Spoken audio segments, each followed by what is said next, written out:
Bom, vamos falar agora nesse vídeo o que é prova indispensável. Então, prova indispensável é quando você protocola a petição inicial e é necessariamente que você, quando você vai começar o processo, você deve apresentar os documentos que tem relação com aquilo que você está pedindo, né? Que você consiga provar aquilo que você está dizendo, na verdade, né? Dos fatos. Você precisa comprovar os fatos. Esses documentos são chamados de provas indispensáveis, né? Documentos esses que são para corroborar com o que está no seu pedido, né? Que obviamente que é em relação aos fatos. Segundo o artigo 320 do Código de Processo Civil de 2015, precisa-se incluir as provas documentais na petição inicial. Ou seja, vamos lá. Como que isso funciona? Não adianta você pedir algo que não conste, você não tenha como provar aquilo que você está pedindo. Então é indispensável que se apresente documentos certos, né? Ou seja, quando você protocola um processo, uma petição inicial que dá início a um processo, a uma demanda, você deve enviar todos os documentos pertinentes aos fatos que você está alegando na sua petição inicial.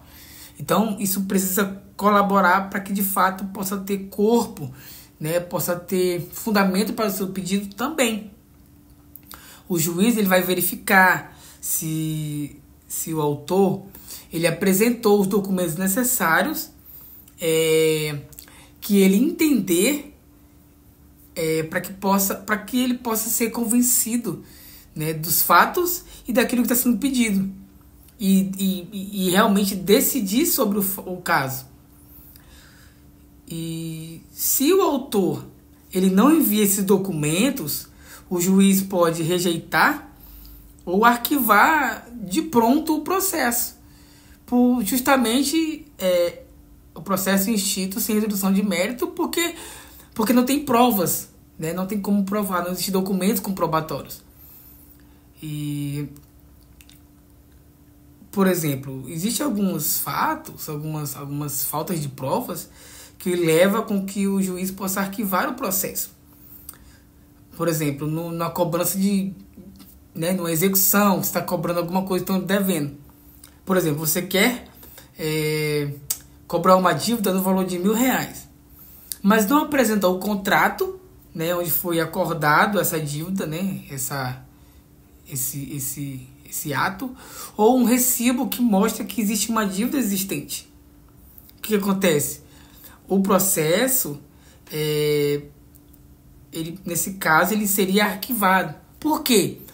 Porque não há provas que o autor realmente tem direito de receber aquele dinheiro. Então, se você disser que você tem direito a receber um dinheiro, você tem que provar que você tem um direito, né? Principalmente por contrato. Por exemplo, um pedido para fazer algo, para outra pessoa fazer algo. O autor, ele quer que uma empresa, por exemplo, pare de poluir um rio. Um exemplo. É isso. Mas ele não apresenta um relatório, ele não apresenta fotos, ele não apresenta vídeo, ele não apresenta provas que mostrem que realmente existe essa poluição e como ela está afetando o meio ambiente, afetando aquele rio.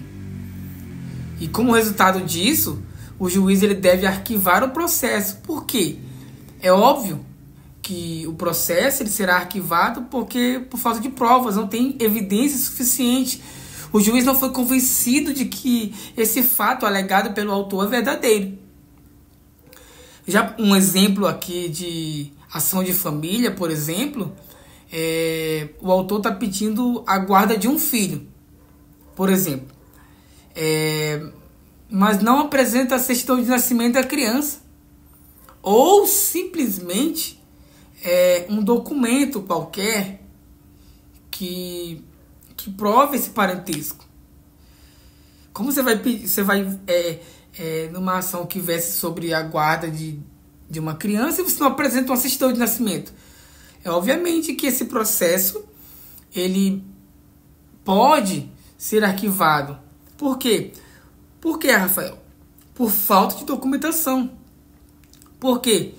Como que o juiz vai decidir sobre uma guarda se não tem como comprovar que esses fatos realmente são verdadeiros? E em regra, cabe a quem alega, né? Quem pede. Provas indispensáveis aqui, em resumo, são documentos que precisam ser apresentados para começar, para iniciar o processo. E a falta desses documentos, se o autor não anexa esse documento lá no PJE, né, no processo judiciário eletrônico, é bem provável que esse processo ele deva ser arquivado, vai ser extinto sem resolução de mérito por falta de provas.